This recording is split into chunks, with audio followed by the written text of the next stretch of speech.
नमस्कार प्यारे विद्यार्थियों, स्वागत है आपका दृष्टि आईएएस में। आज हम लोग बात करेंगे कि यूजीसी नेट जेआरएफ में जो विभिन्न वैकल्पिक विषय हैं कि कौन कौन से विषय हैं या कुल कितने विषयों में ये परीक्षा होती है। तो कुल विषय जो हैं वो 83 हैं। बस समझ में, कुल 83 विषयों में ये परीक्षा होती है। साहित्य ले लीजिए आप, लगभग साहित्य में परीक्षा होती है, चाहे हिंदी हो, चाहे अंग्रेजी हो, चाहे उर्दू हो, मैथिली ले लीजिए, संथाली ले लीजिए, बोडो ले लीजिए, उन सभी में ही परीक्षा होती है। मतलब सामान्यतः जो विषय हैं उनको लेकर यदि बात करें तो हिंदी में परीक्षा देने वाले विद्यार्थियों की संख्या अधिक है। हिस्ट्री में परीक्षा देने वाले विद्यार्थियों की संख्या भी अधिक है। ऐसे ही ज्योग्राफी से परीक्षा देने वाले विद्यार्थी ठीक ठाक मात्रा में होते हैं। इकोनॉमिक्स की यदि बात करें तो इकोनॉमिक्स से परीक्षा को देने वाले विद्यार्थियों की संख्या ठीक ठाक होती है। ऐसे ही पोल साइंस से परीक्षा देने वाले विद्यार्थियों की संख्या बहुत अधिक होती है। तो ऐसे जो प्रचलित एकदम विषय हैं, आप मान के चलिए सभी विषयों में आपको इस परीक्षा में बैठने का अवसर मिलता है, विकल्प मिलता है। विभिन्न वैकल्पिक विषय हैं। कुल 2023 वाली जो परीक्षा हुई उसका जो नोटिस आया उसमें कुल 83 विषय हैं। अभी कुछ समय पहले ही एक अन्य विषय जो योगा था उसको भी जोड़ दिया गया था। बात समझ आ रही है? तो अभी का नोटिस जो था, जो जून 2023 की जो परीक्षा हुई है जिसके अनुसार, उसमें 83 विषय दिए गए हैं। इन विषयों के लिए इस परीक्षा का आयोजन किया जाता है, कुल 83 विषयों को लेकर। इन विभिन्न विषयों में विभिन्न विद्यार्थी जो होते हैं, जो मास्टर्स अपनी कंप्लीट करते हैं उस विषय में, वो इस परीक्षा में बैठते हैं। जिस विषय में मास्टर्स उनका है उसी विषय को लेकर वो इस परीक्षा को देते हैं। सहज है, इतनी बात तो एकदम स्पष्ट होगी आपको। अब जो सामान्यतः विषय जैसे हैं, जैसे हमने बात कर ली, इसमें हमने हिंदी को लेकर बात की, हिस्ट्री को लेकर बात की, जैसे ज्योग्राफी है या हमने कहा पोल साइंस है। ऐसे ही हम कह दें कि जैसे फिलॉसफी है,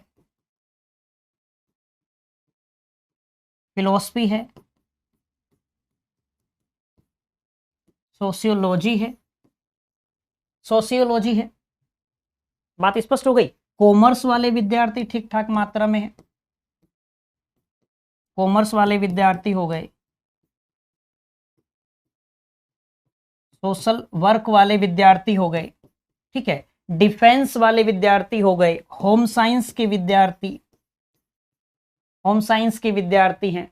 पब एड के विद्यार्थी हो गए, पब्लिक एडमिनिस्ट्रेशन, पब एड के विद्यार्थी हो गए। और साहित्य की बात हमने कर ली, लिटरेचर की बात हमने कर ही ली कि इंग्लिश लिटरेचर हो गया।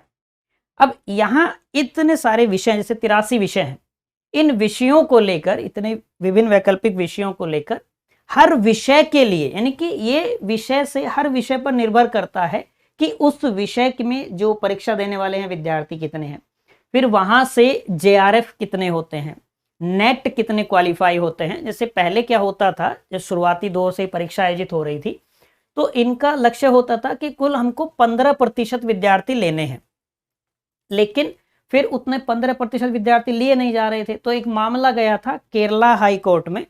फिर केरला हाई कोर्ट का निर्णय आया था, उसके बाद में जो क्वालिफाई करने वाले कैंडिडेट का प्रतिशत हो गया था वो था कि जो टोटल अपियरिंग है उसका 6% कर दिया गया।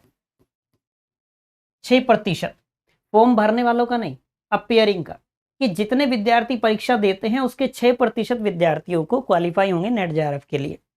बिंदु स्पष्ट है? यानी कि नेट होंगे और फिर उसमें से जो टॉप के विद्यार्थी होंगे उनको वो जेआरएफ ले लेंगे।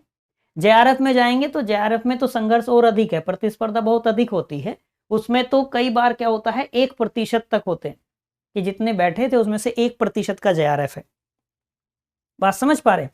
अब देखिए, हिंदी जैसा विषय है तो हिंदी जैसे विषय में बहुत अधिक संख्या में विद्यार्थी बैठते हैं। यदि ओवरऑल हम पूरे सभी विषयों को मिलाकर बात करें तो वर्ष में पूरे विषय में लगभग 2 मिलियन विद्यार्थी होते हैं, लगभग 20-22 लाख विद्यार्थी होते हैं जो इस परीक्षा में बैठते हैं एक वर्ष में। बात समझ पा रहे हैं? अब उसमें से 83 विषय हैं, उनमें से सर्वाधिक संख्या जैसे होती है तो ये कुछ ऐसे विषय हैं जिनमें सर्वाधिक विद्यार्थी होते हैं। हिंदी हो गया, हिस्ट्री हो गया, इंग्लिश हो गया, ज्योग्राफी है, पोल साइंस है, पब एड है। ऐसे विषय ऐसे हैं जिनमें बहुत अधिक संख्या में विद्यार्थी होते हैं। सीधी सी बात है, स्वाभाविक है, इतनी बात आप भी समझेंगे कि यदि विद्यार्थियों की संख्या अधिक है और प्रतिशत वही है तो प्रतिस्पर्धा भी अधिक होगी। और इस प्रतिस्पर्धा में जेआरएफ पाने वालों के लिए तो और अधिक कंपटीशन हो गया, और अधिक प्रतिस्पर्धा हो गई। बात समझ पा रहे हैं? लेकिन फिर भी जो यदि हम जेआरएफ को लेकर बात करें तो देखिए जेआरएफ के बहुत सारे लाभ होते हैं। हर विषय को लेकर यदि बात कर लेंगे जेआरएफ के तो बहुत सारे लाभ हैं। यदि मैं आपसे एक जेआरएफ के लाभ को लेकर बात करूं, एक ऐसा बिंदु जो विद्यार्थियों को प्रेरित करता है बहुत ज्यादा, ये मैं अनुभव से बता रहा हूं, जो विद्यार्थियों को बहुत अधिक प्रेरित करता है वो होता है स्कॉलरशिप। तो जेआरएफ पाने वाले विद्यार्थियों की संख्या, जो जेआरएफ में स्कॉलरशिप है उसकी मात्रा ठीक ठाक है, एक विद्यार्थी जीवन के अनुसार तो बहुत ठीक ठाक है। बात समझ पाए? केवल 40,000 के आसपास एक विद्यार्थी को प्रति माह मिलता रहता है, 5 वर्ष के लिए अधिकतम मिलेगा। उससे पहले यदि वो अपनी पीएचडी सबमिट कर देता है तो उससे पहले वो बंद हो जाएगा। तो 40,000 के आसपास ठीक ठाक होता है। हर 4 साल में उच्च स्तरीय बैठक होती है, उसमें इस स्कॉलरशिप को बढ़ाया जाता है कि भाई हर राज्य के अनुसार महंगाई होगी तो उसके अनुसार इसको बढ़ाया जाता है। बात समझ पा रहे हैं? स्कॉलरशिप में भी लेकर राज्य से राज्य में निर्भर करता है, वो डीए वाला एचआरए वाला मामला हर जगह अलग अलग होता है। इस हिसाब से हर जगह का महंगाई भत्ता अलग होता है। जो यदि एचआरए की बात करेंगे अलग होता है, तो थोड़ा बहुत अंतर ऊपर नीचे होता है। लेकिन 2018 में स्कॉलरशिप बढ़ी थी, उसके बाद 4 वर्ष बाद यानी कि 2022 में, तो 2022 की उच्च स्तरीय बैठक हुई, फिर से स्कॉलरशिप को बढ़ाया गया, तो अब ये और बढ़ी है। तो एक तो हो गया फायदा ये कि भाई हाँ, एक विद्यार्थी को तनाव मुक्त अध्ययन करने के लिए, तनाव मुक्त अधिगम करने के लिए, उसके अनुसंधान में सहायता करने के लिए इतनी स्कॉलरशिप जो मिलती है वो पर्याप्त होती है। इसके अलावा कितने फायदे हैं? इसके अलावा यदि बात करेंगे तो जब आप किसी विश्वविद्यालय में पीएचडी में अपना रजिस्ट्रेशन कराने के लिए जाते हैं, अपना विषय कोई चुनते हैं, उस विषय पर अपने सिनॉप्सिस तैयार करते हैं, फिर किसी विश्वविद्यालय में साक्षात्कार के लिए जाते हैं, तो कई सारे विश्वविद्यालय तो ऐसे हैं जो नेट वाले विद्यार्थियों को भी एग्जेम्प्ट मान लेते हैं कि कोई परीक्षा देने की आवश्यकता नहीं है। कुछ विश्वविद्यालय ऐसे हैं जो केवल जेआरएफ वाले विद्यार्थियों को एग्जेम्प्ट मानते हैं कि उनको परीक्षा देने की आवश्यकता नहीं है, वो सीधे आकर साक्षात्कार दे सकते हैं, इंटरव्यू दे सकते हैं, अपने टॉपिक पर आकर उनका इंटरव्यू हो जाएगा। तो एक फायदा तो ये हो गया।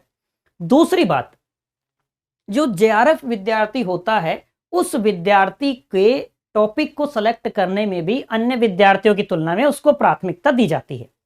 मान के चलिए कि एक विषय ऐसा है जिस पर एक से अधिक विद्यार्थी अपने सिनॉप्सिस बनाकर लेकर आए हैं।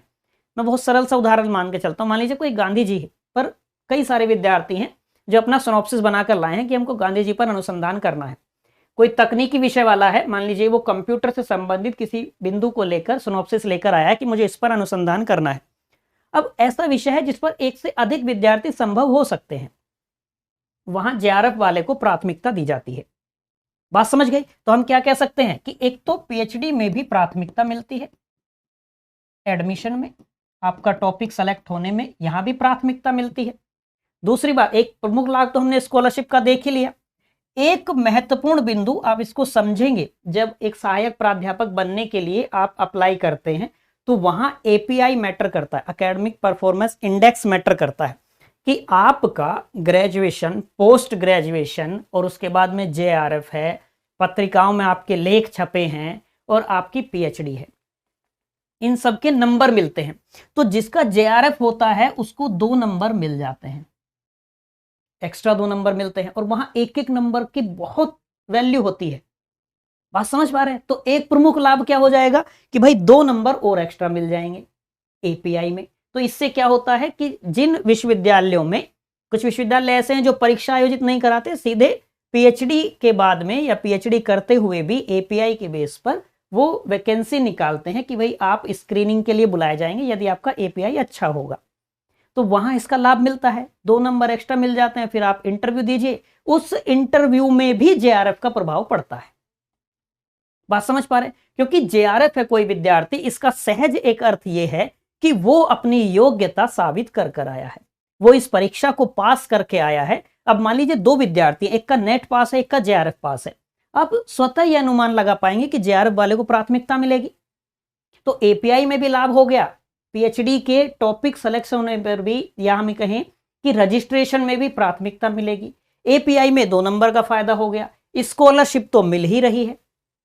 बात समझ पाए भाई? स्कॉलरशिप तो मिल ही रही है। इसके अलावा जो इंटरव्यू की बात की हमने, कि इंटरव्यू में असिस्टेंट प्रोफेसर का यदि सिलेक्शन करना है, उसके लिए वैकेंसी है, तो वहां इंटरव्यू में भी प्राथमिकता मिलती है जेआरएफ वालों को। बात समझ आ गई। यदि आप अन्य किसी भी मान ली प्राइवेट अपॉर्चुनिटीज की बात कर लें, हम जो निजी क्षेत्र में जितने विकल्प हैं, ढेर सारे विकल्प हैं, निजी क्षेत्र में भी अनेकों विकल्प हैं, यदि वहां बात करेंगे तो वहां भी जेआरएफ वालों को प्राथमिकता मिलती है। मान लीजिए कोई तकनीकी विषय वाला है, जैसे कहीं पर किसी भी पीएसयूज में मान लीजिए कोई प्रोजेक्ट निकला कि भाई ये प्रोजेक्ट है और इस पे नेट वालों को हायरिंग कर रहे हैं, उनको कॉन्ट्रैक्ट बेस पे काम दिया जाएगा, तो वहां नेट वाला विद्यार्थी पहुंचा और जेआरएफ वाला विद्यार्थी पहुंचा, तो आप स्वतः कह पाएंगे कि किसको मिलेगी प्राथमिकता, जेआरएफ वाले को प्राथमिकता मिलेगी। बात समझ पा रहे हैं। तो इसी परीक्षा में हमने बात की जेआरएफ के लिए, यानी कि मूल संघर्ष इस परीक्षा में जो सभी विद्यार्थियों को मैं कहता हूं करना क्या है, जेआरएफ प्राप्ति के लिए करना है कि भाई आपको जेआरएफ क्वालिफाई करना है। बहुत सारी जगह प्राथमिकता आपको मिलती है। अब ये हर विषय से विषय पर निर्भर करता है। देखिए मैं हमेशा कहता हूं कि जेआरएफ का जो रास्ता है वो प्रथम प्रश्न पत्र से होकर ही गुजरता है। आप अपने विषय में कितने भी धुरंधर हो, आप अपने विषय में कितने भी महारथी हो, आपने अपने विषय को लेकर कितनी भी महारत हासिल कर रखी हो, यदि आपका प्रथम प्रश्न पत्र कमजोर है, यदि आपने उसमें भी औसत से बेहतर प्रदर्शन नहीं किया, तो जेआरएफ नहीं होगा। बात समझ पा रहे हैं। एक तो न्यूनतम अंक आपके कितने होने चाहिए उसमें, 40%, यानी कि 20 प्रश्न तो आपके सही होने ही होने चाहिए, तब जाके तो आप क्वालिफाई करेंगे उसे, यानी कि वो तो क्वालिफाई हो गया यदि आपके 20 प्रश्न सही होते हैं तो। बात समझ पाए आप यहां तक की। अब इसके अलावा भी यदि हम बात कर लें, यदि मैं आपसे इसके अलावा कह दूं, इसके अलावा भी, कि इसके अलावा एक तो बात हो गई है कि आपको, अब देखिए जैसे ही आपके 20 प्रश्न सही हुए, इन 20 प्रश्नों के बाद आप कितने प्रश्न सही करते हैं तो आप दूसरों से आगे निकल जाएंगे। जैसे आपके अपने विषय में जो महारत हासिल है, ऐसे ही बाकियों की भी अपने विषय को लेकर तो महारत हासिल होगी। यानी कि आप ये मानिए कि हर विद्यार्थी ने अपने विषय को उतनी ही गंभीरता से पढ़ा होगा जितना आपने। लेकिन अब जैसे फर्स्ट पेपर जो है, प्रथम प्रश्न पत्र है, मल्टी डोमेन से प्रश्न आते हैं, सब्जेक्ट स्पेसिफिक नहीं है, मल्टी डोमेन से प्रश्न आएंगे, वहां एज ले सकते हैं आप, वहां आप आगे निकल सकते हैं। तो जो प्रथम प्रश्न पत्र है ये हर विषय से अलग अलग हो सकती है रणनीति, लेकिन फिर भी सामान्यतः यदि हम बात करेंगे कि एक जो प्रथम प्रश्न पत्र है, यदि इस प्रथम प्रश्न पत्र में 35+ प्रश्न आपके सही होते हैं और यहां आपको अपने विषय में मान के चलिए कि 65 से 70 प्रश्न आपके सही होने चाहिए। यदि ऐसा विषय है जिसमें बहुत अधिक कंपटीशन है, जैसे हिंदी है, तो वहां क्या होगा, यहां भी संख्या बढ़ाने की आवश्यकता है, यहां भी संख्या बढ़ाने की आवश्यकता है। लेकिन हम एक सामान्य लेके चल रहे हैं, जनरल कंडीशन में लेके चल रहे हैं, तो क्या होगा कि 65 से 70 आपके यहां होने चाहिए और 35+ यहां होने चाहिए। इसलिए मैं तो कई बार ये कहता हूं कि आपको 40+ का अपना लक्ष्य निर्धारित करना चाहिए कि हमको 40+ प्रश्न जो है वो सही करने हैं। बात समझ, जैसे हिंदी वाले विद्यार्थी हो गए जिनका विषय हिंदी है, इतिहास वाले विद्यार्थी हो गए जिनका विषय इतिहास है, भूगोल वाले हो गए जिनका भूगोल है, या हम पोल साइंस की बात कर लें, या हम बात कर लें इकोनॉमिक्स वाले विद्यार्थी, यहां आवश्यकता है कि आपका प्रथम प्रश्न पत्र बहुत स्ट्रांग होना चाहिए, बहुत मजबूत होना चाहिए।